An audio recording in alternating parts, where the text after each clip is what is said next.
Did you know that the Great Lakes are basically one giant graveyard for ships? And after nearly 140 years, we're adding another headstone to the collection, the F.J. King.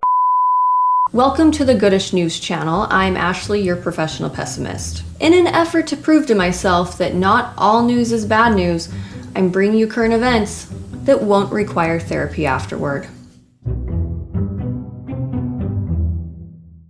Searchers have finally found the wreckage of the ghost ship, the F.J. King, which vanished in Lake Michigan almost 140 years ago. Its disappearance was one of the many mysteries of the Great Lakes. But thanks to modern technology and persistent searching, we finally know the location of its watery grave. The F.J. King was a schooner, a common type of ship in the 1800s. Schooners had at least 2 masts and were designed to handle rough conditions of the Great Lakes. This particular ship was built in Toledo, Ohio in 1867. At 144 feet long, it wasn't the biggest ship on the Great Lakes, but it was built to carry heavy cargo. For nearly 20 years, the ship transported goods across the Great Lakes. Shipping was the most common method of transporting goods at the time. Roads and railways couldn't yet handle the amount of cargo that needed to move between growing cities like Chicago, Milwaukee, Detroit, and Cleveland. Ships like the F.J. King carried lumber, coal, grain, and iron ore. All of these materials fueled industry in the Midwest. In September 1886, the F.J. King was loaded with 600 tons of iron ore in Escanaba, Michigan. The cargo was bound for Chicago. For Captain McGregor and his 8-man crew, this was supposed to be just another routine trip across Lake Michigan. But the Great Lakes are unpredictable, and meteorology in the 1800s? Let's just say your daily horoscope is probably more accurate. Shout out to my fellow Libras. On September 15th, a powerful storm rolled in, and 10-foot-high waves slammed into the schooner, and the strain split open its wooden seams. Water rushed in faster than the crew could pump it out. Realizing the ship was a goner, Captain McGregor gave the order to abandon ship. And I'm just glad he didn't pull a Titanic and decide to go down with a boat. Women and children first! What's that?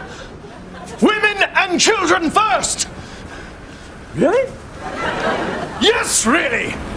Shouldn't it just be whoever's closest? The crew climbed into a small lifeboat and rowed away, leaving behind their beloved ship. At 2 a.m, the crew witnessed the boat's stern rise into the air, causing its load of iron ore to go crashing forward with such force the deckhouse was broken off the ship. And the crew witnessed the captain's log papers being thrown 50 feet in the air. While that all sounds pretty wild, unlike many Great Lakes shipwreck stories, the F.J. King ended without loss of life. By the way, what's your opinion on Rose not making room for Jack on the floating door? Feel free to tell me in the comments, because it seems pretty messed up to me.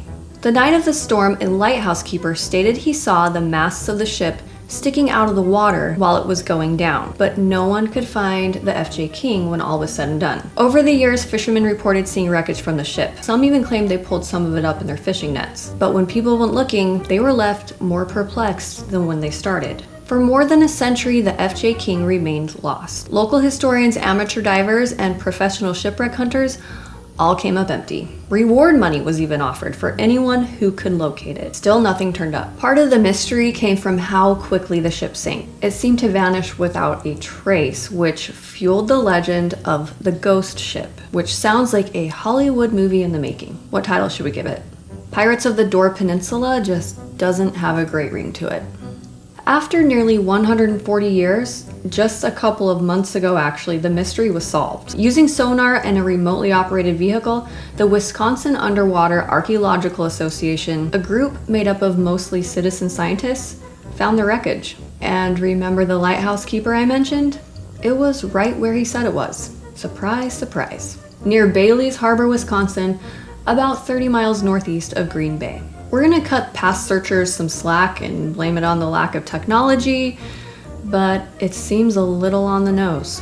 Finding the F.J. King is significant not just because it solves a mystery, but because it adds to the bigger story of the Great Lakes. These lakes are among the most shipwreck-rich waters in the world. Estimates say anywhere between 6,000 and 10,000 ships have gone down here since the 1600s. Lake Superior is home to the most famous Great Lakes shipwreck, the Edmund Fitzgerald. It was so famous it was immortalized in song by Gordon Lightfoot, which I'm not going to be playing for two reasons. One, I don't want a copyright strike, and two, I don't want it stuck in my head all day.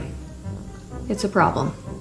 Lake Michigan has its own share of legends. The Griffin, a French ship from 1679, was the first full-size ship to sail across the Great Lakes, but it vanished without a trace and has never been found.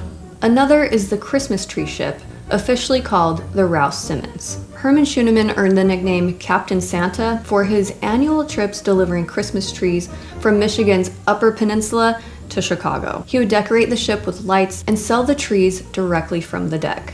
He was also known to give trees away to needy families. Seems like a pretty good guy. But in 1912, he encountered a horrible storm, and the ship and crew were all lost to the icy waters of Lake Michigan. In 1971, the ship was accidentally rediscovered when divers were trying to locate another wreck. The Rouse Simmons was sitting upright at the bottom of the lake with its cargo of trees still in the hold. One reason these ships still exist is the cold, fresh water of the Great Lakes. Unlike saltwater oceans, which break down wood and metal more quickly, the cold and freshwater environment preserves ships remarkably well, almost like they've been frozen in time. A very wet and very cold time, but still. All historical shipwrecks, including the F.J. King, are protected today by state and federal laws. They're considered underwater cultural sites. They tell the story of North America's maritime history. It's illegal for divers to remove or disturb any wrecks or artifacts associated with them. The discovery of the F.J. King is a reminder of both the dangers and the importance of the Great Lakes. For the crew in 1886, it was a terrifying experience, but one they survived. Many sailors didn't share the same fortune. And for historians and shipwreck hunters, it was a mystery that endured for nearly 140 years. If you want to learn more about the mysteries behind the Great Lakes, I'd recommend you follow Geo on TikTok. She's a freshwater lake aficionado and an incredible artist who centers a lot of her work around the Great Lakes and their great mysteries. I'll leave a link to her page in the description of this video. If you're looking for more good news in your life, be sure to check out this video right here. And if you enjoyed this video, please give it a like and consider subscribing so we can ignore all the bad news together.